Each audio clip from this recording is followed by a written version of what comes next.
Welcome back to Circuit Crush. Today we're going to go over something that I find really cool, and it's called network mapping.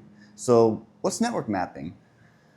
So if you're ever in a case of pen testing or where you are trying to attack something, let's say in Hack the Box or Try Hack Me or anything else where you are trying to figure out the layout, the overall geography, the lay of the land, if you will, of a network, right? So this is a process of doing it by hand or also on the computer with programs like Visio, and there's lots of other different programs out there.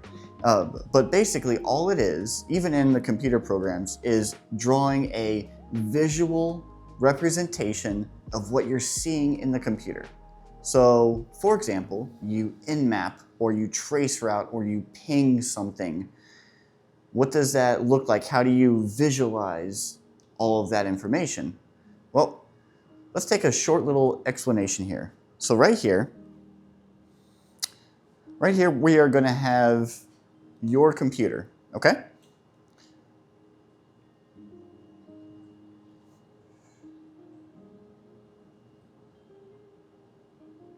Okay, so there is your computer right here. Let's say you're on a Windows machine, Linux machine, it doesn't matter.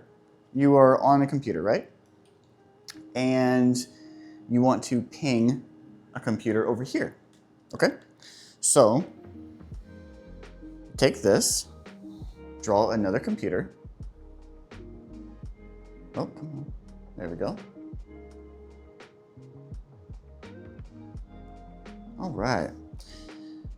And then we make this connection right here. Okay, so you are doing a ping from your machine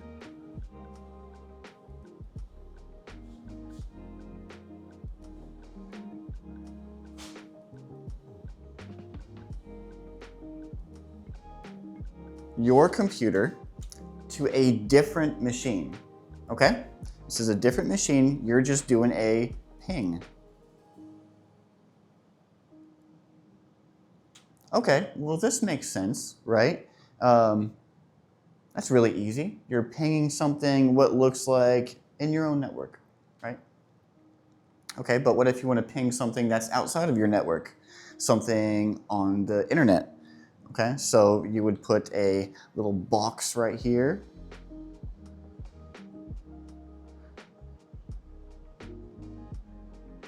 All right, and there you are. You have your interfaces right here. You have one interface here, another interface right there, and that's where you're going into, that's where you're going out of, to this computer. Okay, so this is very easy, very simple, right? You're connecting from a computer to another computer. Pretty easy, right? Okay, so how network mapping is used, that I've used as an operator or when doing pen testing, it's nice to visualize this stuff. Even if you think you know it, you've done all these attacks before in the past, it's second nature to you, you might still mess up, you might still miss something. So it's if you're on somebody's network, like you're pen testing, you have your laptop that you brought to the premises and you are trying to connect to their network over here, okay? So right here we're gonna draw a big box, all right?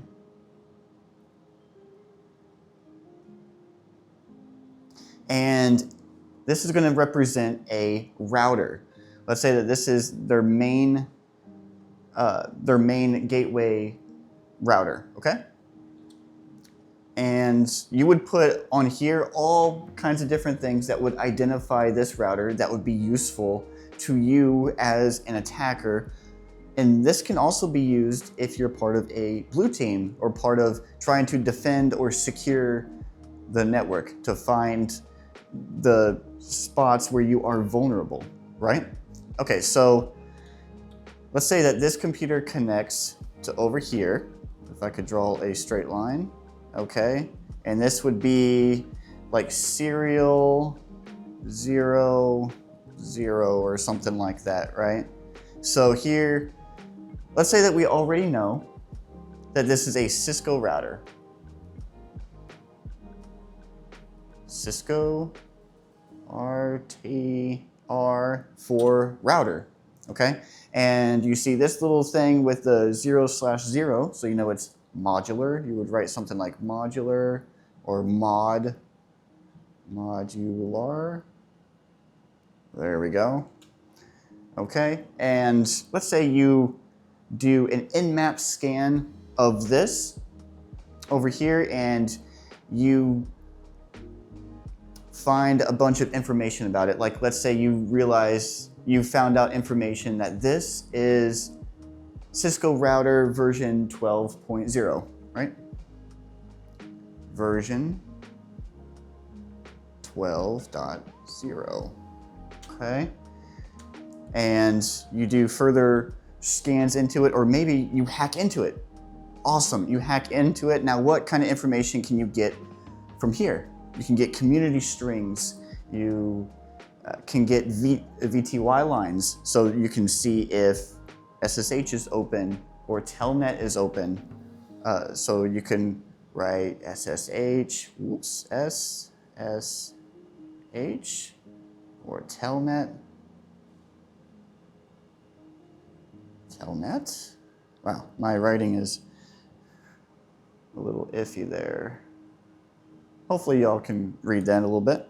Okay, so you got SSH Telnet, and you have like com strings.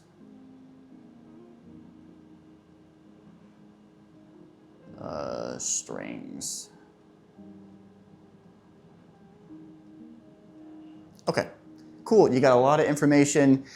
There could be a whole lot more information that you can put on here. If I think of anything, I might add some little notes here or there. Okay, but let's say you were given a target, right? You are performing some penetration testing, so you're given an IP range of what you are allowed to attack, right? So you know that their internal network, whoa, I'm sorry, I got really close. It is difficult to kind of control this thing sometimes. Sorry about that. So you are given their internal network, either IPs or their address range, something like that, right? So off to the side, we will have, let's see, have this for a router or switch, and then off of that, let's just go ahead and put like 3 computers. How does that sound? Start something small, something basic.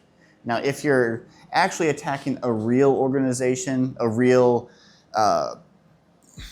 business, they're probably going to have more than 3 computers, right? But maybe you're doing this for mom and pop shop or something, okay? So let's just go ahead and stick with three computers here. And another one. Okay, and let's see. And we get information from here, like we have a bunch of different interfaces, like some fast Ethernet, some more serials. Let's say there's another box here, another router. So this is another serial connection. Let's say 1.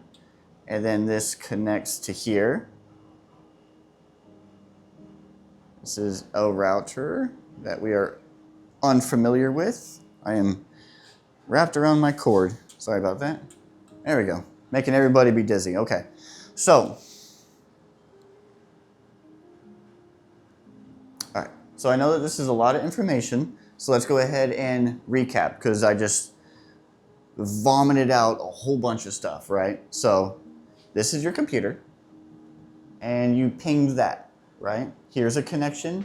All you're doing is mapping out, drawing the connections as you see them, as you attack, or even not even just attack. Maybe you're just doing a simple trace route. Maybe you don't know any red teaming, any pen testing or anything like that. You just you know some basic stuff like trace route. Trace route's very simple. It will tell you what each hop is, how many hops. Let's say to Google, you trace route to Google, and it does 1, 2, 3, 4, and then Google servers. Well, you can go from here, from your computer, and do 1, 2, 3, 4 Google servers. And that will tell you the path that your computer is taking, and it could be kind of cool. All right, so let's say here, let's go back to this example. So now you have this next router, this next hop router, and here is the target network that you have been tasked with attacking to see if it has any vulnerabilities, right? And what you would write here along these connection lines, you would write whatever IP addresses you found. So IP address, 199.5.2.1, something like that, right? And you would do it for both sides. I kind of underestimated how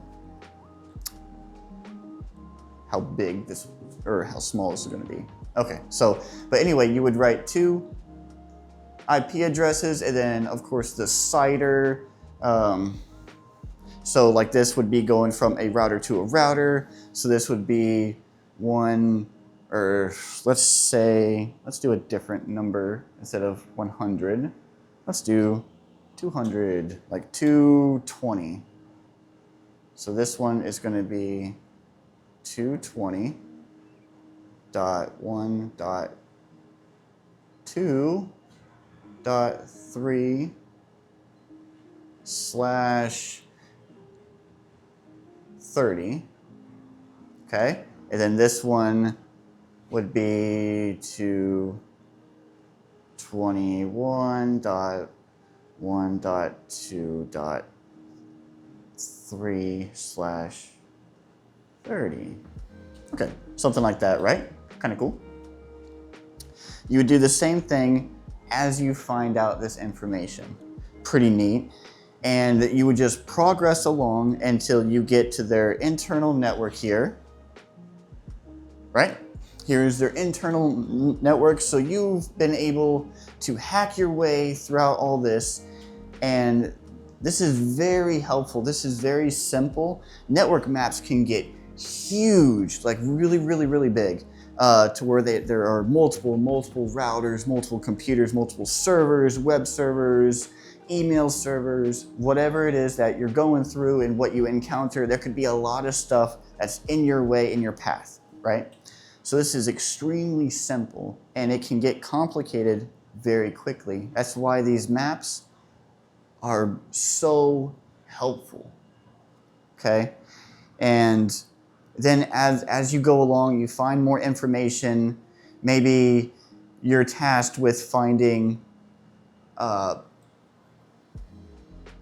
remoting into a remote area of their network. So maybe it's in a different geographic location. So you see from here, there's a satellite connection, right? There's like a little satellite there.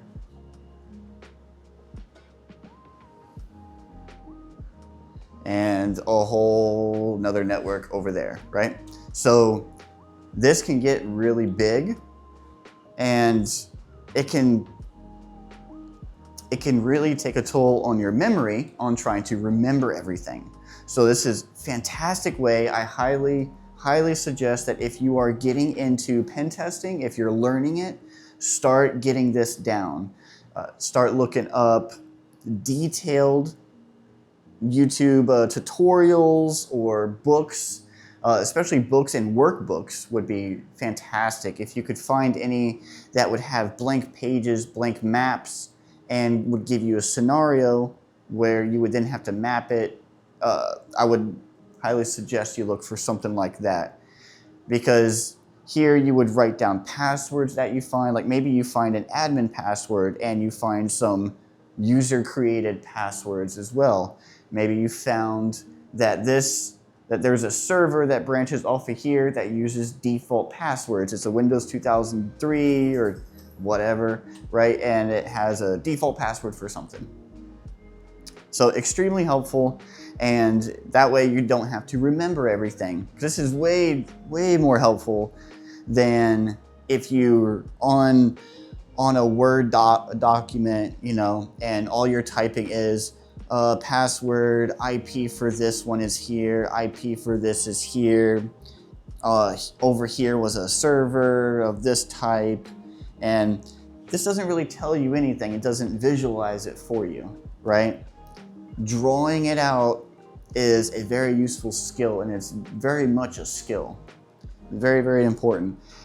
So with that being said, that is it for today. It was just a very brief introduction to network mapping that I thought was really cool when I was learning, going through the Navy and going through a network analysis course that you have to go to before you work at like NSA or any of these other places where you become an operator and you start to hack places. What happened to my hands? There we go.